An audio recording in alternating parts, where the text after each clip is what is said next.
কোনো মহিলা টাওয়েল পরে নাচছে, তাতে মিলিয়ন মিলিয়ন ভিউজ, হাজার হাজার লাইক। অন্যদিকে ভালো কন্টেন্টে ৫০০ ভিউজ, ১৫০ লাইক। এটাই হয়ে গিয়েছে ফেসবুকের আসল ছবি।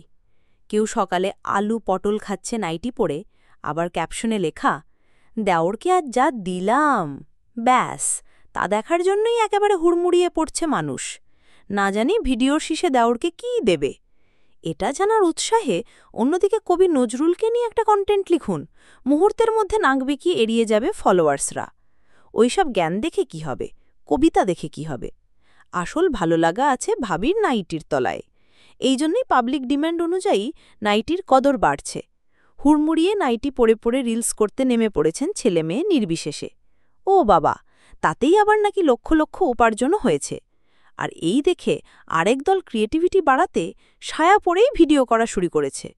মাঝবয়সী কিছু মহিলার কথা তো ছেড়েই দিন, তাঁরা মুখে বলছেন, জানেন প্রেম করলে কত দুঃখ পেতে হয় কবিতার ভঙ্গিতে? তবে এই বলাতে ভিউজ বাড়ছে না, এটাতে ক্রিয়েটিভিটিও নেই। আসল ব্যাপার হলো বক্ষ বিভাজিকা প্রদর্শন। মানে পাতি কথায় বুকের খাঁজ দেখিয়ে কবিতা বললে কবিতা কেউ শুনুক না শুনুক, ভিউজ তো বাড়বে। অর্থাৎ ফেসবুকের এই মনিটাইজেশনের চক্করে বোঝা গিয়েছিল গোটা দেশ আটকে রয়েছে বক্ষবিভাজিকা, সায়ার কাপড় আর নাইটির গভীরতায়। দেখুন তো আমি কি পরে আছি।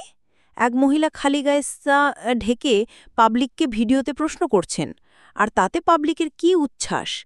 এর থেকেই এক ধাক্কায় সেই মাসের সংসারের টাকাটা উঠিয়ে নিয়েছেন মহিলা। কি মনে হয় এটাই সমাজ? এইভাবে পেট চালানো যায়? শিক্ষার দাম কি ভুলেই যাব আমরা?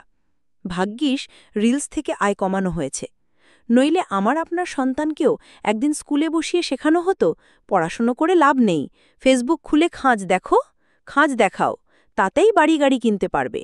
বা শেখানো হতো পাবলিক অ্যাট্রাক্ট করতে বাপ দেওয়ার কাকু বা শ্বশুরকে নিয়ে কেমন সেকুয়াল কন্টেন্ট বানানো যায়। এবার একটু নিজের রুচি বদলান, নইলে নতুন প্রজন্মকে আর কি শেখাবেন?